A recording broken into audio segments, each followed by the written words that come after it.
Pennsylvania has more dead malls than almost any other state in America. It is home to iconic department stores like Kaufmann's, Hess's, Wanamaker's, and Gimbel's.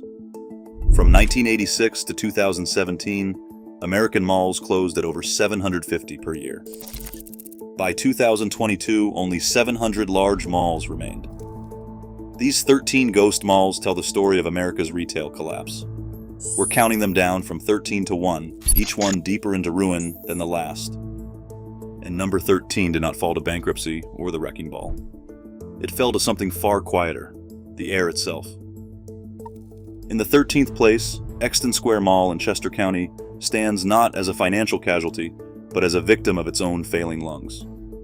In 2021, the mall's HVAC system was switched off, with no contract and no repairs. Just silence.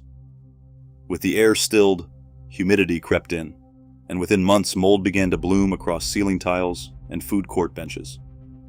County health inspectors arrived in October 2022, documenting black mold colonies and issuing a formal citation that pinned the mall's fate to a wall already streaked with water stains. The remediation bill, $350,000, was more than the owners could manage with dwindling revenues and empty storefronts. By early 2023, a demolition inquiry had been filed, leaving the building in a state of limbo. Here, the collapse began not with bankruptcy or boarded doors, but with the simple failure of air and the slow, quiet takeover of mold. A warning that sometimes a mall dies from the inside out. In the 12th place, Neshaminy Mall in Bucks County has traded the hum of shoppers for the language of real estate listings. Once anchored by Bamberger's and Sears, the mall now appears as a $31 million asset on commercial broker websites, its fate distilled to an asking price and a slideshow of vacant corridors. By 2023, only 28% of its storefronts remained occupied. The rest stand shuttered behind locked glass, with interior walkways closed to the public since 2022. Brokers pitch the property as an opportunity, but the subtext is plain. Neshaminy has become a line item on a spreadsheet, its future tied to investor appetite rather than community need. Tax records list 2 Philadelphia-based owners, but little else moves within these walls. Here, the story shifts from physical decay to financial purgatory. A mall not yet demolished, but already erased from daily life, waiting for a buyer to decide what comes next. In the 11th place, Colonial Park Mall in Dauphin County stands at a crossroads between abandonment and renewal. In June 2023, the property was sold at sheriff's auction after years of dwindling foot traffic and anchor losses. The new owner, a Pennsylvania-based real estate investment trust, now faces a complex future, one shaped not by private speculation, but by public debate. Within weeks of the foreclosure, the Dauphin County Planning Commission placed the mall's fate on its agenda. Minutes from their summer meetings reveal a shift in tone. The question is no longer if the mall will be redeveloped, but how. The township budgeted $200,000 for a mixed-use feasibility study, opening the door to proposals for apartments, offices, and public amenities. For the first time, municipal planners, not just corporate owners, are steering the conversation. The mall's interior remains dim, its corridors echoing with the uncertainty of a site awaiting its next chapter. Here, the stakes escalate. Public money and civic vision now shape the destiny of a space that once belonged only to commerce. In 10th place, Montgomery Mall in Montgomery County stands as a case study in corporate retreat. By February 2024, the mall's fate shifted from slow decline to legal limbo, when a court-appointed receiver took control, an official step that signaled the parent company's decision to step away. On recent investor calls, the owning real estate investment trust described Montgomery Mall as a non-core asset earmarked for strategic divestment. In plain terms, the mall was no longer worth the effort. Occupancy had slipped to just 22%, and average sales hovered at $98 per square foot, a fraction of what once defined a viable shopping center. The corridors remain, but the business model has vanished. Unlike properties where local governments intervene, here the private sector has simply withdrawn, leaving the receiver to manage a hollowed-out shell with no clear future. The language of finance, divestment, receivership, and asset management has replaced the hum of commerce, marking a new stage in the death of Pennsylvania's malls. Not demolition, but abandonment by design. Number 9. Monroeville Mall sits at the intersection of nostalgia and uncertainty. In April 2024, the owners unveiled a sweeping vision. A glossy, live work-play campus was promised to replace the mall's fading corridors with apartments, offices, and green spaces. Renderings filled local news hinting at transformation. But as of early 2025, the only thing that's changed is the signage. No demolition permits have been filed, and aerial images show the same darkened anchor boxes and vacant food court. Since 2019, foot traffic has plummeted by 70%, leaving the once busy concourse echoing with the sound of distant maintenance carts and the occasional shuffle of security rounds. The gap between the public relations campaign and the physical reality is impossible to ignore. A future endlessly announced, but never begun. Monroeville's fate hangs in a kind of civic stasis, the mall neither alive nor truly abandoned. It is a portrait of redevelopment, promises that stall, a place where the optimism of concept art collides with the inertia of empty space. 8th place, York Galleria, stands at the intersection of civic hope and economic uncertainty.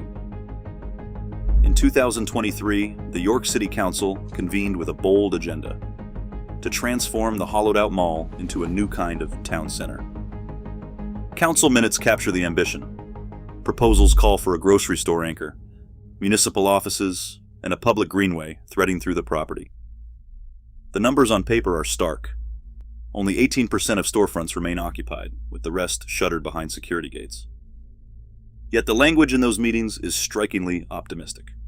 One transcript reads, "We see this as a chance to replant community life, to bring services and fresh food back to the east side." Investment filings show a local partnership exploring mixed public-private funding, but the path forward is tangled by budget shortfalls and ownership questions. The mall's corridors remain quiet, but the council's blueprint signals a shift in public imagination from retail to civic heart. Here, possibility lingers, even as skepticism shadows every promise. York Galleria is less a relic than a test case. Can a ghost mall be revived as a town square, or will it fade into the background of municipal paperwork? Number 7. Wyoming Valley Mall stands at the threshold of a different kind of afterlife. In 2022, a local developer acquired the property for $14 million, not to revive retail, but to reimagine the site as a center for public good.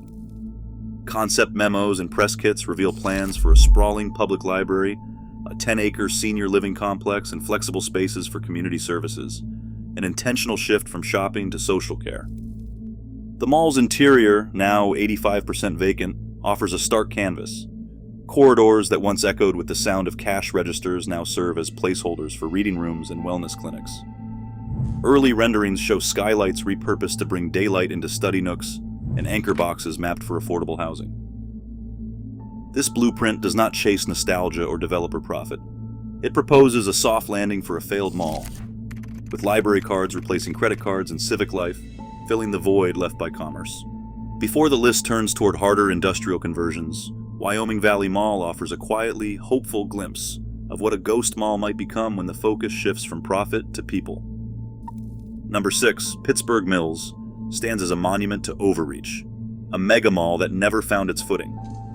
When it opened in 2005, the numbers were staggering. 8 million visitors in its first year, a sprawling footprint promising to reinvent retail for the new century.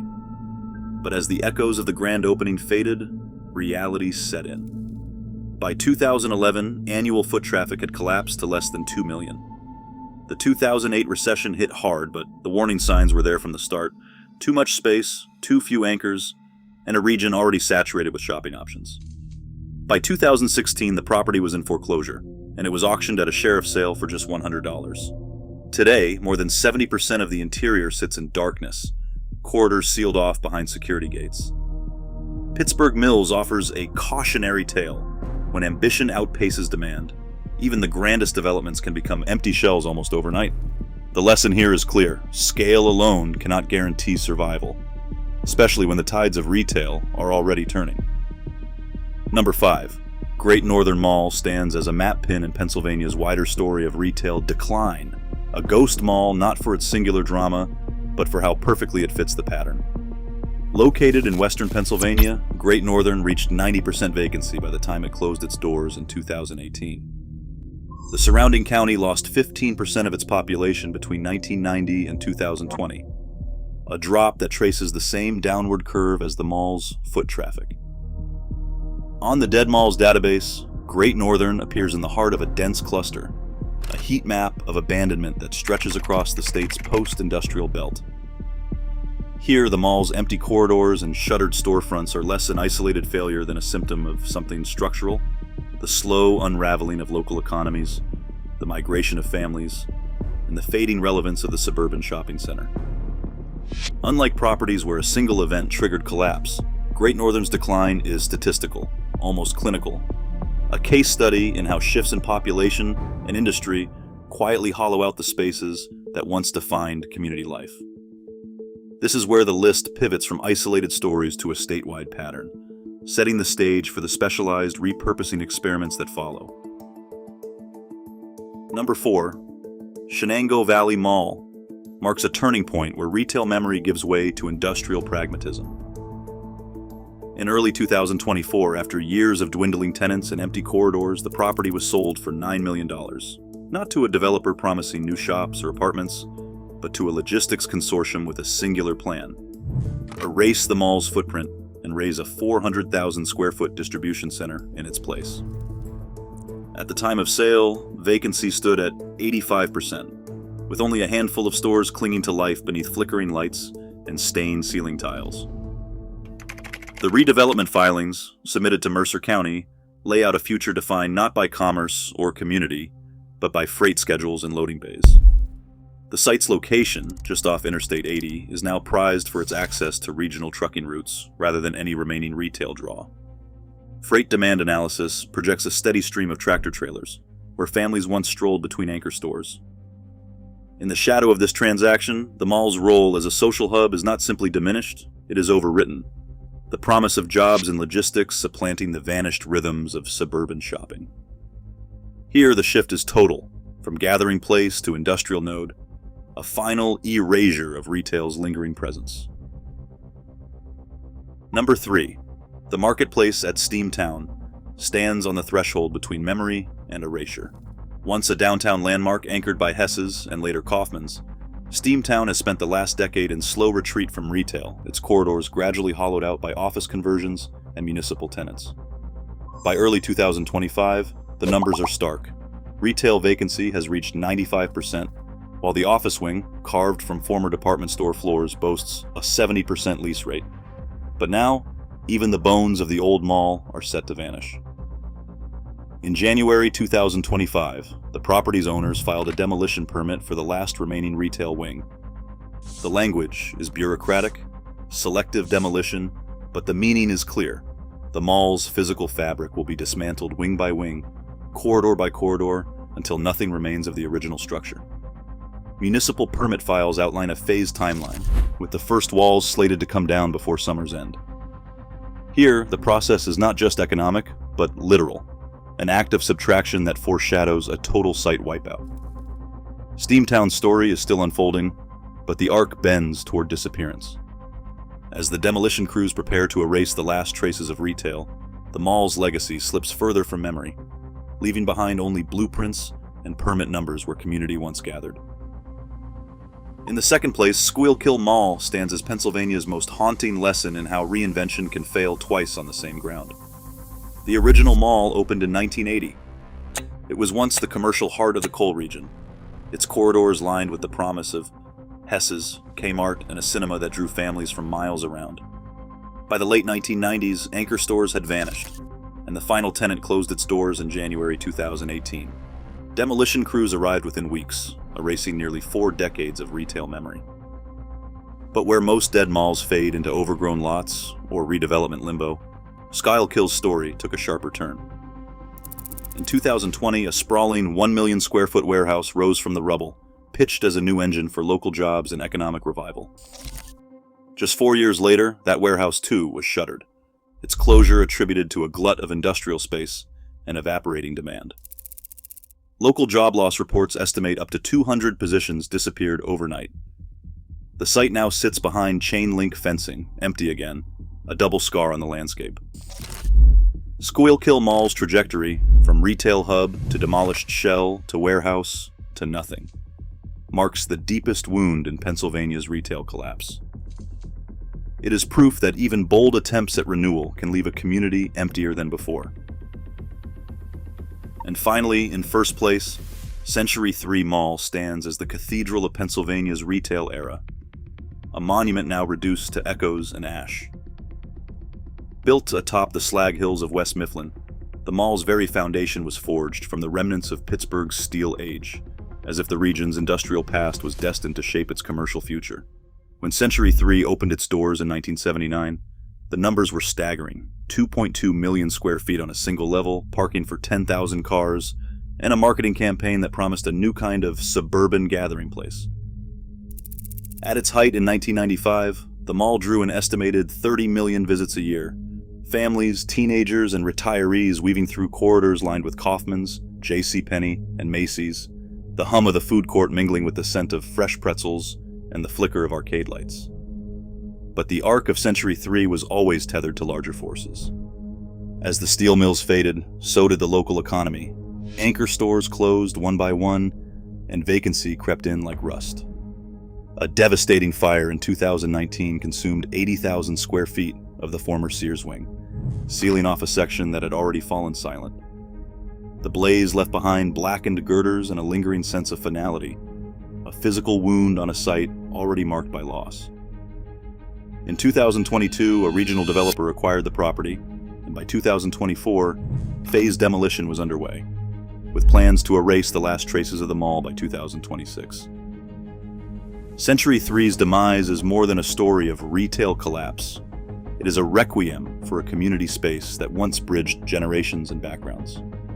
The mall's downfall binds together every thread in Pennsylvania's tapestry of dead malls, the industrial roots, the overreach of expansion, the slow unraveling of anchor stores, and the aching absence left behind.